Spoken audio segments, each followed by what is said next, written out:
think we're all cut up there. Okay, so let's talk about what the red pill is and what I view as the problems with red pill. So I view the red pill as kind of an offshoot or something that developed from maybe earlier MGTOW or manosphere types. So a lot of the complaints center around inequality before the courts and family law specifically benefiting women. I don't disagree there, but you mentioned yourself that they can be degenerate. And when I look at someone like the Fresh and Fit guys who do talk about, like, they encourage promiscuity among men, that's not something that I support. Yeah, but again, this is a detailed problem with your worldview. So let me dive right into this as well. These are secularists, and these secularist men are trying to help secularist men. The Christians are supposed to be coming in with solutions to these issues, and what happens is, like you, they have actual contradictions inside of their worldview, so these guys don't want to listen to them. What you guys say is, oh, hey, just roll the dice, and hopefully you'll get lucky, and maybe you won't marry one of these horrible women. What is the actual Christian prescription? So then tell me, Lauren, what is the actual Christian prescription to hypergamy in society from women in mate selection? What is the actual solution that you have from a Christian ethic that you can give these guys that's better than what Fresh and Fit gives them? I don't have a problem with hypergamy. Yeah, that's not my question. My question is, if you believe in monogamy because you're a Christian, but women are not acting in a monogamous way inside society, which they're not, what is the prescription that you're going to give to men? There's not enough women to go around who are virtuous for the virtuous men. What prescription are you going to give to the secularists? Do you even have one? You don't have one, right? Well, no, I think the solution is to do things like change family court, like absolutely change the law surrounding divorce. I think a lot of men, even if they are secularists, would feel better going into a marriage if they didn't think that there was such a good chance that they absolutely lose everything in the divorce. And I also think that you say that there's not enough good women to go around. I think that's true. And in my video talking about the women and the right, I believe a lot of this stems from a lack of leadership from men in the church. I think there should be a lot of churches, they prioritize gynocentrism, female sensibilities over actual male leadership. And I think that's a problem. And I think if we were to let the church doesn't answer the question. What is the actual prescription that you can give to men right now who are facing down the barrel of marriage, right? Where you have a state contract in a secular way. These guys are speaking to secular men. You're the Christian who's trying to convert them. What's the actual prescription that you're going to give these guys when it comes to marriage? What is it, Lauren? Well, I think you pointed out that any prescription when it comes to marriage, if you're talking to a secularist, should be to follow Christ, because anything less than that is not a marriage. Oh, and they go, yeah, but I don't want to do that. What I'm going to do instead is I'm just going to, have sex with a bunch of hot chicks and then never tie myself down with the state. That makes a lot more sense. Can you actually tell me why that's illogical from a secular progressive state? I can't actually think of how it's illogical for a man who's a secularist to say, I don't want to get married in the current sphere. The women are not virtuous. And instead, I'm just going to go out and I'm going to have tons and tons of sex. And that's it. Why is that actually problematic from that stance? Doesn't it seem like it's good advice for Fresh and Fit? If your problem with women is that too many of them have slept around, etc., then I don't think you need to be a Christian to recognize that by continuing to sleep with these women, you are exacerbating the problem. Unless you're that would be contrary to hypergamy. Hypergamy is actually stating the opposite within the red pill thought process. They're actually stating the opposite, that most men cannot sleep with X amount of women. Most of them cannot. Most women can sleep with whatever guy they want. Most guys cannot sleep with whatever woman they want. So it would actually be the opposite within their sphere. So they're telling men, actually, you're probably not going to be able to do this thing. However, here's self-improvement you can do, which would improve your chances of mate selection and things like this. From a secular standpoint, how in the world could they possibly be wrong? What are you offering? This is the question. What are you offering from the Christian church, from the Christian perspective, to combat these ideas, Lauren? What are you actually showing them? If you are a real estate agent that wants way more inbound leads, then you have to hear this. I spent more than a day. Well, once more, you talk about the fact that, well, they're offering self-improvement so that men can improve their chances for mate selection. I will maintain, if you are a man who believes that promiscuity amongst women, sleeping with men who they are not married to, is a problem, you cannot engage in that same behavior while complaining about the problem. You are exacerbating the problem. Yeah, but most of those men are not exacerbating the problem. This is not a male problem. This would be a woman problem when it comes to hypergamy. If most of the women are sleeping with a select few men, how's that a man's issue? That would be a woman's issue. And again, you still have not answered the question from the church, from the Christian perspective. What would you do to solve that? Well, I think what we need to do to solve that is, when it comes to things like, sex outside of wedlock, as a church, we have fault, like the Christian church has failed in enforcing those moral standards. I mean, it's true. How many, if you think about like church singles groups, or even just general services, how many of them talk about something like sex within marriage specifically? It's not a popular concept. It's not something that I think a lot of church leaders, quote, think is a winning topic. But because of that, even amongst people within the church, like, that's a problem. Okay, well, here, I'll give you this solution, because that's a non-solution. That's just literally prattle. You didn't say anything. Here's the actual solution. I'll let you continue. But go ahead. What I've said there is that the church should absolutely be pushing to enforce those moral standards, preaching those moral standards. Which church? Christian churches, like the church is the body of Christ. Yeah, but the problem is that within Protestantism, you have so many different denominations, so many of them which embrace feminism, LGBTQ, this type of thing. They have no unified message. Only the traditional churches, Orthodoxy and Catholicism, do. That's it. That's why the Muslims have become so popular where they're at, when they're pushing traditional values. That's the reason why. So I can tell you how you can actually make a lifeline to these guys if you actually want to bring them over to your side. If you really want to understand how you can fix this problem, you fix the problem with a move to patriarchy. That's the thing red pillars will embrace, a move to patriarchal systems. That's what Christianity can offer to the secularists, which bring them over to our side, a move to patriarchy. Because absent patriarchy, what has happened... Churches need to embrace that. Yeah, but they have no ecclesiastical authority. Because there's no ecclesiology, they can't do it. Protestant churches can't do it. They don't have the necessary ecclesiology in order to move into a patriarchal system. They don't have any reference for marriage. They don't have any laws or bylaws regarding marriage. They have no laws or bylaws regarding anything. Whereas the traditional churches do have that ecclesiastical authority. That's why the traditional Abrahamic religions do so well, and why Protestantism does not do so well. And so hang on, I'm almost done. When you're making the advocation for this, the reason that you have a pro-feminist stance without even knowing it is because if you want to solve the problem on the red pill side and the Christ pill side, the one unifier that you have is a patriarchy, patriarchal systems. They will agree with that, and you can move them out of that. But just telling them, oh no, just be monogamous, that doesn't do anything for them, because who are the women left? They get the leftovers to be monogamous with. That's what they get. All right, well, I mean, when it comes to things like divorce within the Catholic Church, at least if we're going with nominal Catholics, it is still high, unfortunately. Depends on the country. That's one. Yeah.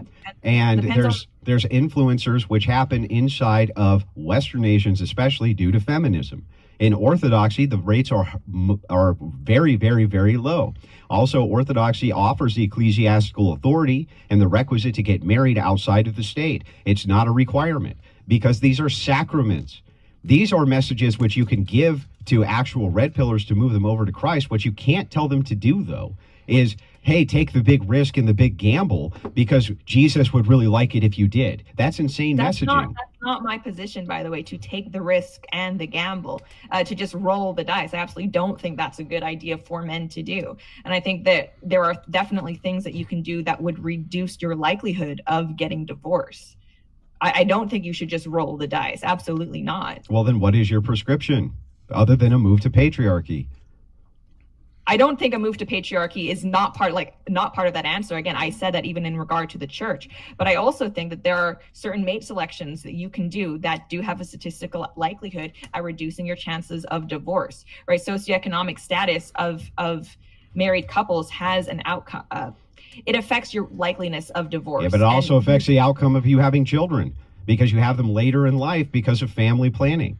And so what ends up happening is it's the poor and the downtrodden and those who reject materialism who are going to inherit the earth because they're the only ones who are breeding. It's actually bad advice to tell people to wait until later in life to get married, because you're going to destroy the chance of them having more children.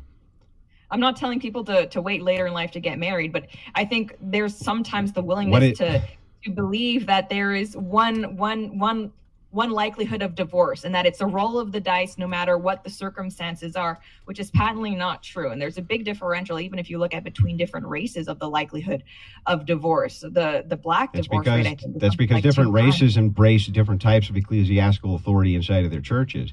Namely, some of them have none.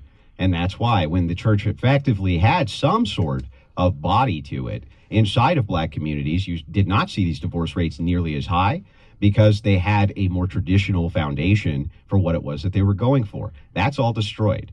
But when you're talking about the entailment of what you just said, though, of, hey, your likelihood for divorce drastically is going to reduce if you have, these different socioeconomic statuses, an entailment of that is going to be that they wait till later to get married. That, in turn, is going to cause us to have less children, which exacerbates the birth rate crisis. These, again, not a great position.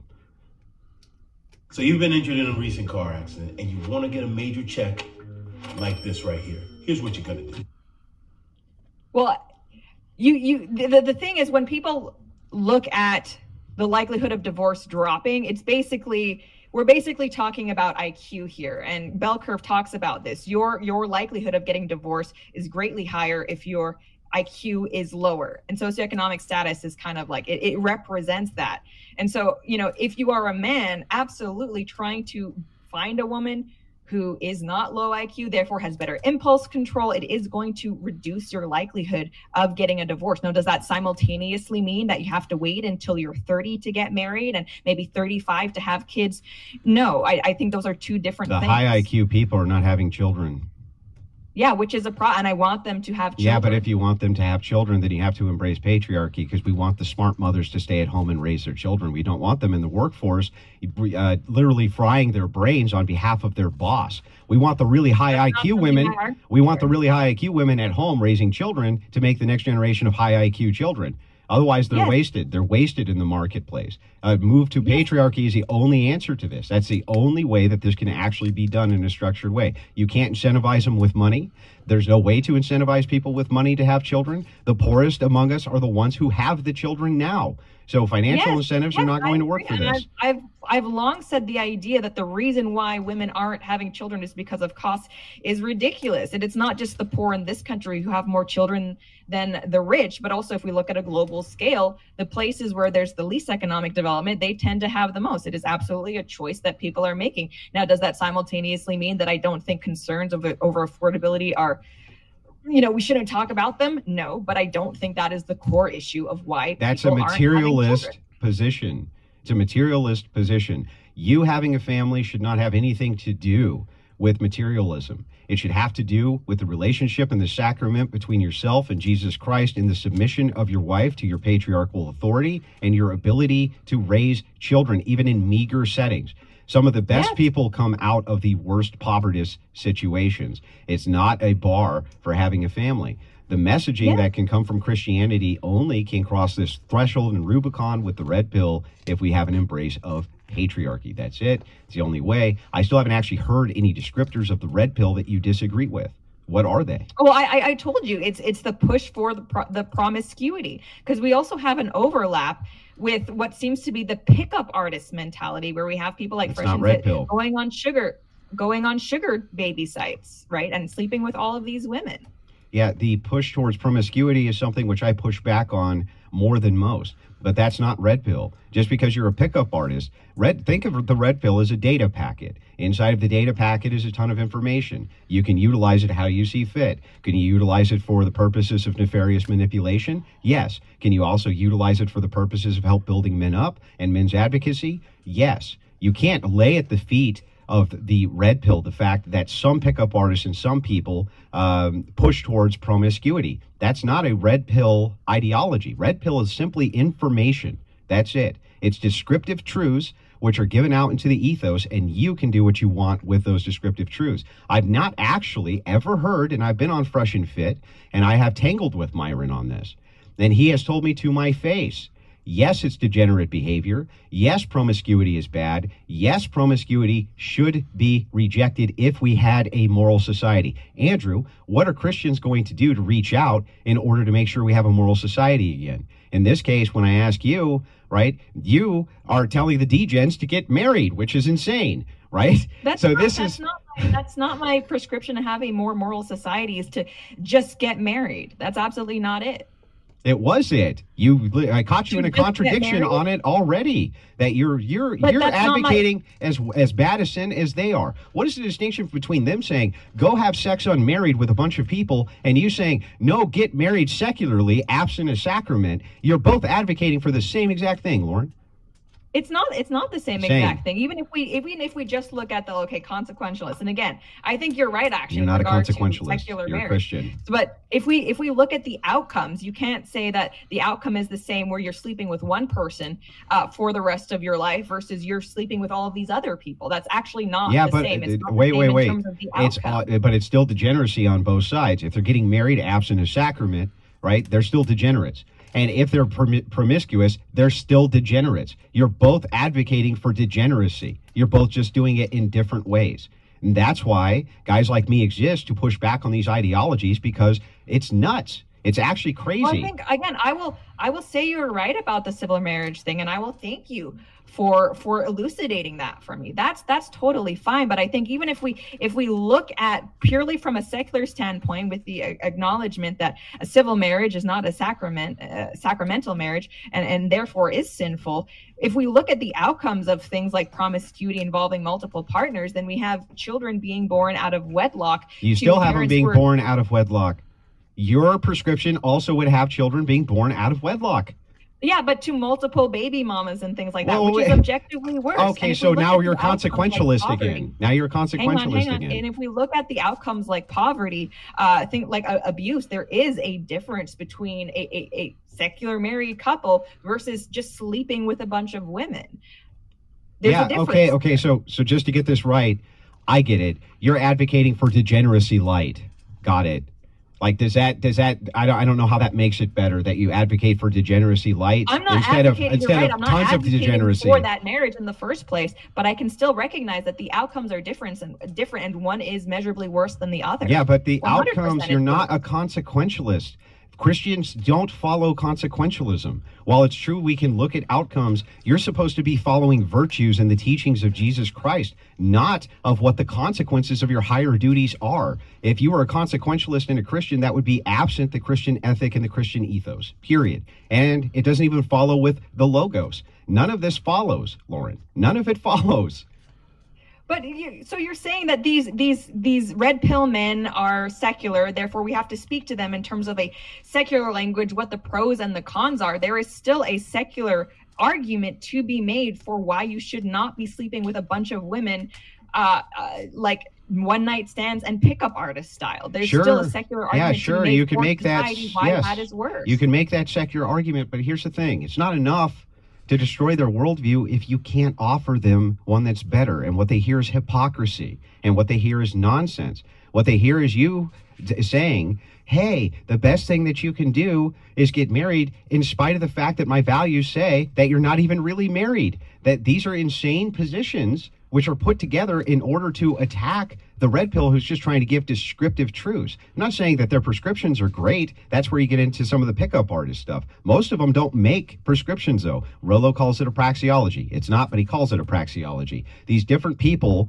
have different names for it, but they're just trying to give descriptive claims for how the world actually works. And all I see is you beating the hell out of them and kissing the ass of former prostitutes like Nala, and kissing the ass of all of these women and saying, how dare you? How dare you, Pearl Davis? How dare you, Andrew Wilson, say that you think that, oh, I don't know, maybe this chick who had sex with hundreds of men on film has done absolutely nothing to show the fruits or in any way really repent or show any remorse for this, how dare you not kiss their ass? Yeah, that's a losing message. It's a losing message. I'm not saying that anyone needs to kiss Nala's ass. I'm just saying that as Christians, we cannot make a judgment as to whether or not she has been saved. And it is possible that she has been saved. And we're back in third quarter planning. Adams is quarterbacking this. That's my position on Nala. That wasn't just your position. Your position in your video was also to attack people like Pearl Davis, who is the only one, was the only one out of you sea of harpies, that's my words, okay, who wasn't kissing this woman's ass. She was the only one who actually didn't get on her knees and kiss this prostitute's ass because she got dunked at heresychurch.com. The only one. So it sounds like when you say that she just got dunked at heresychurch.com, do you believe that you don't believe that Nala has been saved? Do you believe it's possible that she has been? Of course, I would not make a claim to the salvation, but what I would say is I would definitely not be attacking creators like Pearl Davis, who are pointing out that, hey, you Christians should not be running to embrace this. You Christians should not be running to say that, hey, this is necessarily even a good thing that she's doing the testimony roadshow and look how saved it I am. That is the opposition of the Christian ethic. She was the only one in a whole sea of you women who came after her, who stood her ground and said no. That's respectable. Specifically said that Jesus isn't going to save these hoes. I think Jesus can save some of them. I think he will save some of them. Not save them from the consequence of their actions. That's what she means by that. Not that they can't find salvation through Jesus Christ, but that Jesus isn't going to save them from the consequences of their actions. They're not, you can't use Christianity. You mean in a world like, because obviously if Jesus saves them, it is from the consequences of their actions, their sinfulness on a spiritual level. But you mean I'm talking about in the world, yes. Dating. Yeah, in the world. Yeah, no, I agree. That's her point. That's not something I disagree with. Like the idea, and I've said this online, I've said this multiple times. Nala, what she means is, I'll just frame it the best way I can. Jesus can save these hoes' soul. Okay, but men are not going to be able to save these hoes in the world, and women are not going to be able to save these hoes in the world. And it sure would be nice if some of them actually faced the consequences for their actions, were held to account without a "what about the Mendo" argument from commentators like you, Lauren.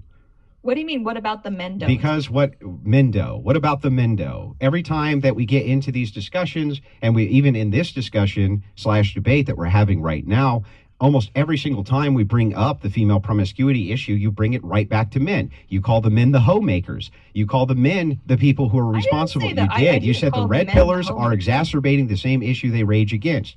The thing is interesting here is when you're talking about hypergamy, that would actually be in opposition to your point. That's point one. And then point two is that while there are homemakers inside of these red pill spaces, most of them are feminists. And most of the debates I do with these red pillars, I prove that they're feminists because they embrace the ethic of destroying patriarchy for the purpose of degeneracy. But it's not a men's problem here. This is a woman's problem.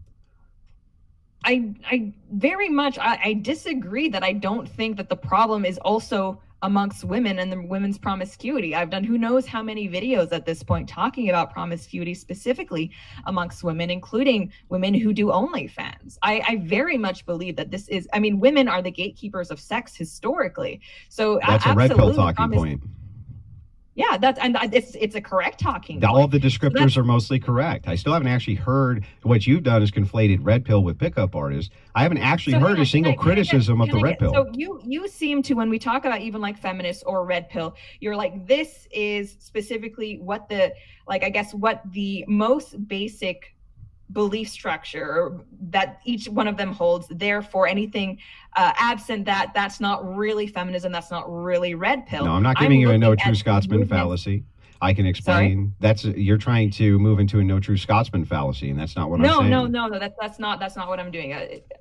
Let me finish. Okay. So I'm taking the position of this is what the movements exist as. Like the feminist movement. This is what the feminist movement represents. These are what feminists argue for. This is what the red pill movement represents. These are what, and again, like, I specifically will talk about people like Pearl Davis because I will fully acknowledge that I don't follow people like Rollo Tomasi, or I'm sure there's other ones who are part of it that I don't follow. Like, this is what Red Pill as a movement has brought.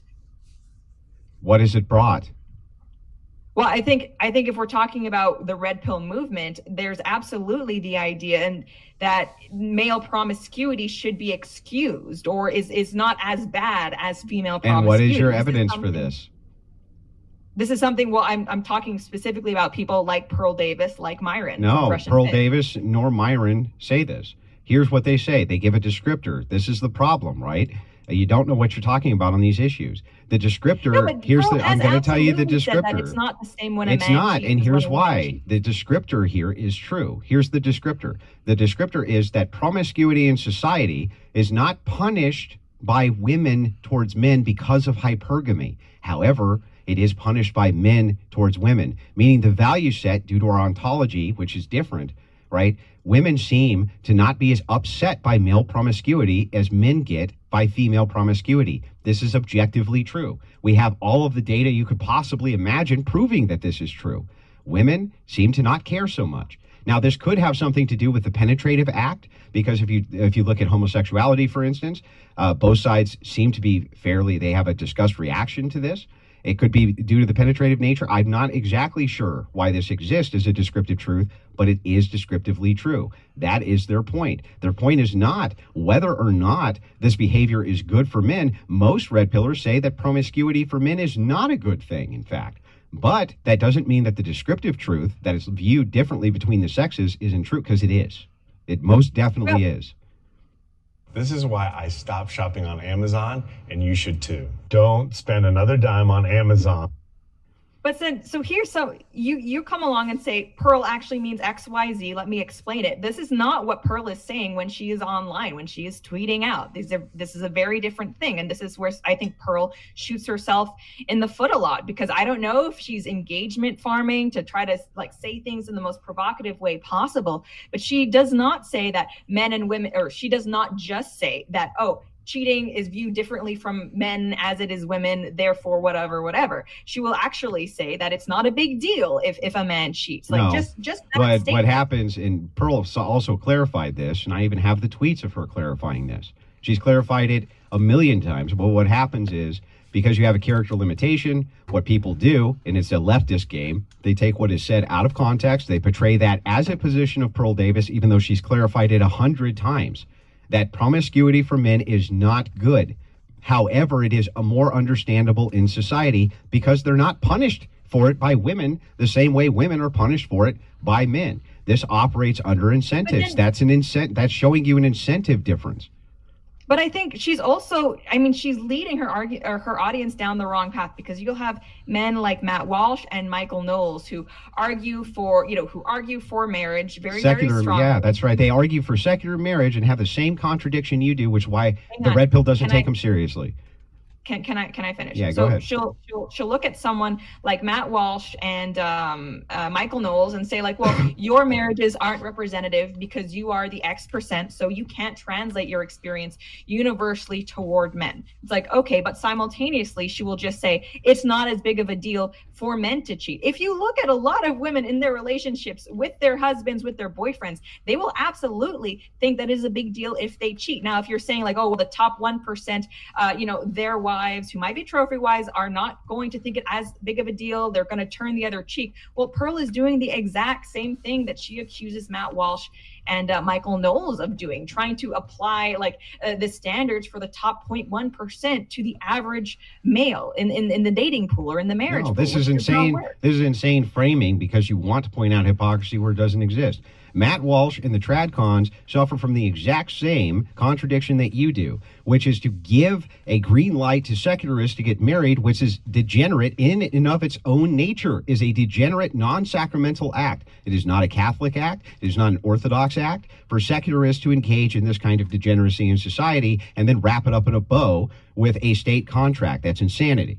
Not only that, but none of these guys actually are willing to debate the issues with any of these people. Rollo Tomasi, Myron, All of these different red pillars have done a call out to debate with the Daily Wire people on this particular issue because they're hang on, because they're strawman so heavily, and none of them will do it. Not one.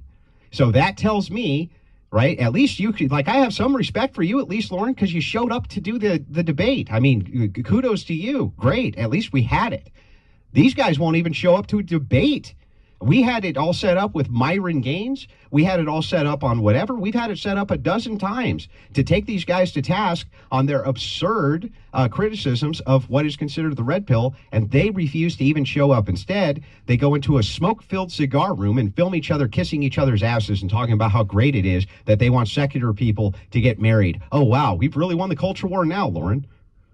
Well, I mean, to be fair to them, like, I'm not a Daily Wire employee. I'm not a fan of the Daily Wire as a whole. I like Matt Walsh and Michael Knowles, though. But Andrew Klavan and Michael Knowles have both sat down with Pearl specifically. They have had those conversations. I'm not saying that they shouldn't have further ones. Yeah, Klavan got destroyed by Pearl Davis, who's not even a good debater.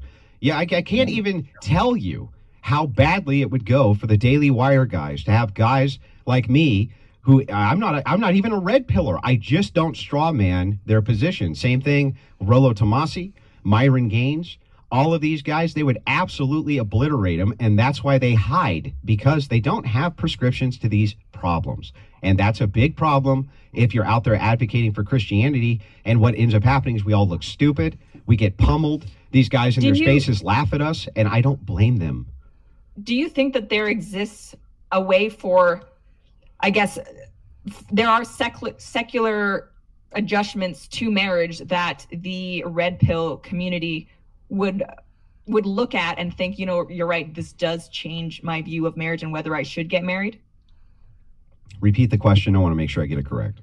So do you think that there are secular changes to civil marriages? And again, I'll say it all the day long. You are right about secular marriages. I have no problems, like, you know, W for you, you're right. But do you think that there are secular changes that would... No offense, but if you still think stocks, real estate, or crypto are the best passive income, make secular men more likely to get married? Because if you're saying... Yeah, like, but I don't want them to. I want them to get a sacramental marriage. Why would I try to move society towards degeneracy, to enabling degeneracy? Why would I do that? The truth is written on your heart. That it is true that men and women are inclined to become married, but absent the sacrament, right? They're not living in a married lifestyle at all. They just have some bizarre state contract. It's totally meaningless. Why would I move heaven and earth and all of society to reform all of these laws on behalf of these men if they're not even going to go through with a sacrament, have an ecclesiastical authority which can govern their marriage? You're setting them up for failure. Absent that ground-based community, which you only get from the church. You can only get community building from the church. The reason most of these marriages actually fail, and Sexton he's a divorce lawyer.